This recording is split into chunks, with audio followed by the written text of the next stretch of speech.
Selanjutnya saya akan melanjutkan materi dari teman saya yaitu Kira. Perkenalkan, saya Moza Izatul Nela Kudri. Saya akan menjelaskan wilayah pasisir. Wilayah pasisir membentang sepanjang pantai Sumatera Barat dan Tapanuli Selatan, Sumatera Utara hingga Mungko-Mungko Bengkulu. Wilayah pasisir terbagi menjadi dua, yaitu pasisir Tuku Pariaman dan pasisir Pasaman. 1. Pasisir Tuku Pariaman. Pasisir Tuku Pariaman juga terbagi menjadi 3, yaitu 1. Pariaman Laweh yang meliputi Kosong Jeduku, Sintok Jelubu Along, Sungai Jo Kuretaji, Toboh Jo Pangandaman, Tiku Jo Pariaman, Nareh Jo Sungai Limau, dan wilayah lain. 2.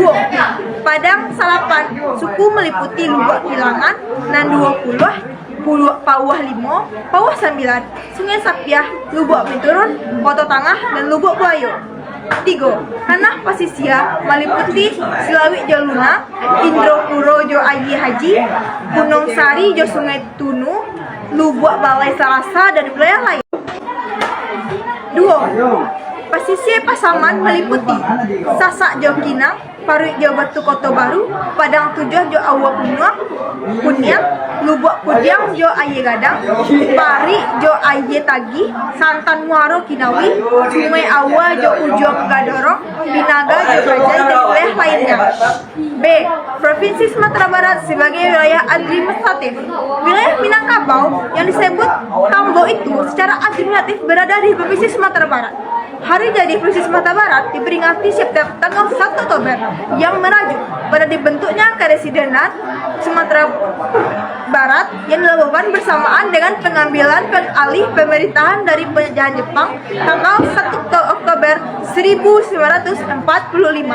Berdasarkan data Badan Pusat Sinematik BPS, Provinsi Sumatera Barat luar wilayahnya sekitar 42,1 km kuadrat, terbagi dari 12 kabupaten dan 7 kota. Jumlah penduduk Sumatera Barat tahun 2021 mencapai 5.580.232 jiwa. Mayoritas penduduk Sumatera Barat adalah suku Minangkabau. Di samping itu ada yang bermungkin sejumlah bangsa lain seperti Aceh, Batak, Jawa, Ambon, Cina, Kaliang, atau Indonesia sebagian. Wilayah Minangkabau. Seperti kita ketahui, Minangkabau adalah salah satu wilayah